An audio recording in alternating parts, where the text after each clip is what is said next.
Today's objective is understanding the limits of hypothesis testing, kind of also understanding the etiquette of hypothesis testing. So this question we've seen in the past. An internet retail business gave a pair of hypotheses about P, the proportion of customers who click on an advertisement and then purchase a product from the company. Recall that in the past, the proportion of customers who bought the product was 0.15, and the company hopes this proportion has increased. It intends to test these hypotheses with a significance level of 5% or 0.05, right? So right here is our hypothesis, our pair, right? The null hypothesis and the alternative hypothesis. And after 1,000 clicks, the company found that 250 customers actually bought something. What is the test hypothesis? So before we go further, I just want to point out, this is important, this is important, this is important, and this is important, right? So we take these numbers and we go on to the next step. The formula that you're going to use a lot for this unit is here. It's for the Z test. And the p hat is, the sample. And so you take your sample, so how many people, actually clicked versus the whole sample size. And you get 0.25 when you divide it. And then P, they gave it to us, that's the null hypothesis, 0.15. And then N is 1,000. Now I, copy and pasted from my calculator, but let me just remind you where I go, right? So I go here, I go to desmos.com/scientific. Don't do it. Oh, good. Oh, I must have spelled scientific wrong.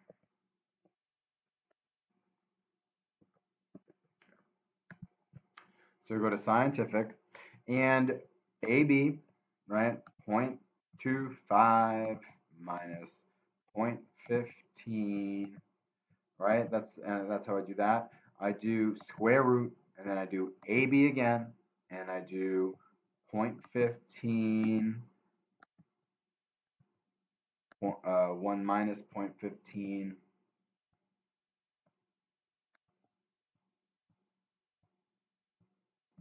and then 1,000. Oh, did I make a mistake here?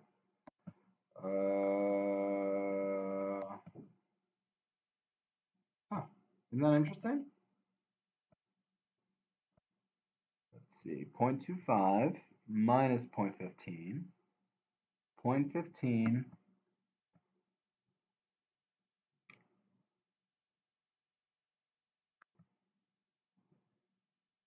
what's the difference?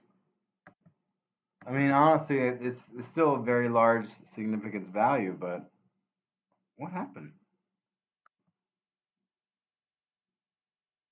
I'll give you extra credit if you can figure out why these two are different. If you can figure out my mistake, I would love to know.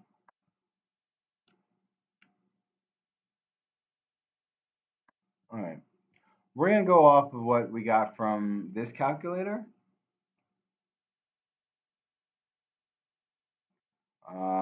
And we're going to put that into this calculator. Now, I found this calculator. To be honest, guys, it's been really hard to find a decent P calculator. So all you do is take 8.9 and you hit calculate. And what it does is it prints out all the possible values of P, right? So remember how we talked about there's one tail versus two tail? One tail is if you use this inequality, right? So, but let's go back to the presentation and that way you can see it compared to the hypothesis testing. So if like, for example, the alternative hypothesis, and yes, I understand these numbers are a little different than the other one, but the truth is for what we're doing, it's about the same. So the null hypothesis was equal to 0.15 and the alternative was greater than. You see this? Greater than. So we want greater than. So greater than here is 0, and that's important. Why? Because we're going to take our significance level, which is 0.05, and as long as our p-value is less than 0.05, we can, reject the null hypothesis. Now, we're going to talk about the right language to use because reject is a really strong word, so you have to be careful in statistics. But the fact that it's 0 and that's less than 0.05. So the null hypothesis can be rejected, right? Now here, right? So that's the one we wanted. So that's the one we used. Here we're saying, what if it's a one tail but less than, right? So you see that less than, where we want the yeah. So that means that this is uh, that this is much like one is greater than 0.05, so it wouldn't work, right? Um, so, so for example, if we wanted to prove that, you know, uh, that we actually had less customers click, right? If we change this to the alternative hypothesis that p is less than 0.15, right? We couldn't actually reject it for this one because 0.15 would give you a 1, and 1 is not less than 0.05. Now, if you remember the significance value level, right, it's the possibility of throwing out your null hypothesis and it still being true. So what we're doing is just like, just saying that, well, it's less than the possibility of getting it wrong, right? And finally, and so this one we use, and this one we use, right? That's the two tail. That's when we use not equal to. This you can ignore, and this you can ignore. All right. So finally, if we have this one, also saying that p is not equal to 0.15 anymore is also true because if you see the value is 0 and 0 is less than 0.05, so we're good, right? But again, you don't have to worry about any of these. The only one you have to worry about is the one tail where it's greater than for this kind of problem. Okay. So just to drive home, what makes the p-value special is we compare it to the significance level, and we can choose whatever. We usually go with 5%, and I'll explain why in a little bit. And if our p-value is less than the significance level, we can say that the null hypothesis can be rejected, right? Let's do another problem, just so you have one. So if you're filling out your guided notes, which I hope you are, right? We went over what p-value is, what the significance value is, and the relationship they have to each other, right? So, and again, the p-value is just kind of a statistical measurement of how our sample is compared to the null hypothesis. Is it a surprise? Is the null hypothesis kind of like something that we're surprised to find in the sample, or is it something that we're kind of used to, right? And the way we test that is by testing it with the significance level. All right, so we are testing people to see if the rate of use of seatbelts has changed from a previous value of 88%. Suppose that our random sample of 500 people, we see that 450 of them have a seatbelt fastened, right? So this we actually did already in another lesson like 2 weeks ago. So we found the Z statistic as 1.37. So that's the only thing we really need. All this other stuff, once we have the Z statistic, all this other stuff can go away. If we intend to see if to test if the hypothesis with the significant less of 5%, why can we not reject the null hypothesis? So I put it into the calculator, right? And remember, this is we want to see has changed, right? It doesn't say less than, it doesn't say greater than. So you're going to say not equal to for the alternative hypothesis. So that means that we don't care about the one tails. We never care about here in the middle. So we only use this one, right? So 0.17. Is 0.17 less than 0.05? It's not. So we cannot reject the null hypothesis. Okay. So the p-value significance level are tools that we use to determine if we can reject or still need to accept the null hypothesis. And to be honest, we'll talk about the language of that a little more later. All right, so let's talk about practical. So some things. You know how there's 4 conditions that have to be met in order for us to find the test statistic? Well, there's 2 little avenues that we can use just in case it doesn't. All right, and one of them is if the sample size is too small, like for a lot of us in our surveys, the sample was too small, and a lot of you guys in your conclusion for the survey project said that the survey that you created couldn't really be used because the sample size was too small and therefore not precise. Well, there's a Fisher exact test that if you're interested in learning about, we won't go over it in this course because it's not really something that we need to for level 1 statistics, but it exists and can be used when the sample size is too small. Also, we talked a lot about the importance of randomness when we have a sample, right? That's one of the conditions.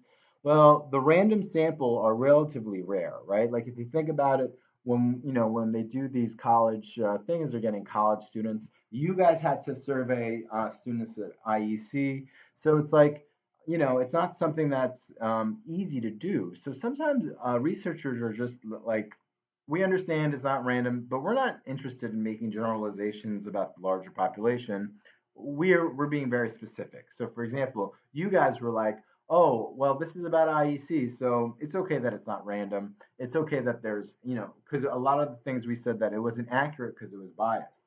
But when you're doing research and stuff like that, you can actually say, I understand that this is not random, but I'm not trying to generalize the larger population. I'm being very specific. And in fact, in medical research, they're being very specific too about if a drug works or not for a certain type of condition. All right, so just these two things, these are the two things if the 4 conditions are not met. It's on your guided notes, so I hope you just, pause the video and write it down. All right. Why not a zero significance level? Because of balance. Okay, so why do we use 5%, not 0%? Don't we want, to be sure? So no innocent person goes to jail ever. So right, so let's say, there's we don't want any innocent people going to jail ever, right? If we use that word ever, meaning that we want a significance level of 0, right? That means that we don't send anybody to jail, period. That means that the likelihood, if you don't send anybody to jail ever, that means that guilty people get off, they're free, right? So we don't want to reject the null hypothesis by mistake, right? We don't want to accept the null hypothesis by mistake. By having a 5%, there's a balance. So we can't make the significance level too small because doing so increases the probability that we'll mistakenly fail to reject the null hypothesis. So if you make it too small, if you go 100%, right, that means that on the other side is always going to be 0%. So the trade-off is that we might we might not reject the null hypothesis. Okay, so that's why we always have 5%. All right, let's talk about statistically significant findings do not necessarily mean that the results are useful. All right, so practical versus statistical. So your book talked about this cancer that 1 in 10 million people get. But those who talk on their cell phones every day have twice the chance of getting it, 2 in 10 million, right? Now, think about it from a statistical standpoint, right? Twice the chance, right? That's statistically significant. But from a practical standpoint, 1 versus 2 out of 10 million is really not that, it's not that, like it doesn't really, the chances are not that important really. So, it's important to recognize that yes, sometimes people like to use statistical language, but if you like dig a little deeper, because how many times have you heard people talking about, getting cancer from cell phones? And now I'm just talking about, what your book referred to, and it's a certain type of cancer. So I don't, I didn't do further research. I tried to look for interesting research about other things, but the truth is, again, with statistics, we always are a little cautious what the media puts out, what the people put out, because we know in statistics that, there's practical and there's statistical. And I can use statistics to make a claim, but if I don't look at those numbers, right, as a citizen, as a consumer, I might be misinformed. So, you guys have a leg up other people because you guys have some knowledge about how to read statistical data, right? And to look a little deeper. Okay, so this is etiquette 101 for hypothesis testing. So don't say prove something in statistics. Say you demonstrated it or showed it. Similarly, don't say you accept the null hypothesis. Rather say you cannot reject the null hypothesis or that you failed to reject the null hypothesis. So there's a question on your guided notes, and I want you to look for that extreme language. We got to be careful of that extreme language. And when you see that language, that's what I want you to edit, right? The things in blue are the things I want you to replace the extreme language. Oh, okay. Another option is there's not insufficient evidence to reject the null hypothesis. Okay. Now, we don't change the alternative hypothesis mid-testing, right? So sometimes we're doing the testing and we see that, oh, if we did a one tail versus a two tail, that, we could have rejected, let me use the right language. We could have, yeah, we could have rejected the null hypothesis, but you can't switch midway, right? By doing so, you're increasing the true significance level of your test above 5%, right? So if you switch as you're doing it, you're kind of like misleading the data because it's not 5% anymore; it's something a little higher. So that's our lesson for today. It's not that long. It's just a little etiquette things, and we'll have 2 days of problem sets, and then we're finishing this unit this week. And if you have any questions, please reach out.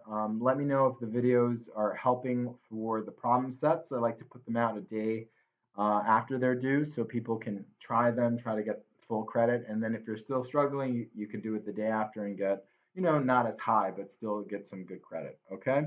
Yeah. Reach out to me. Let me know what's working and what's not. Okay. Hope everyone is safe. Thanks.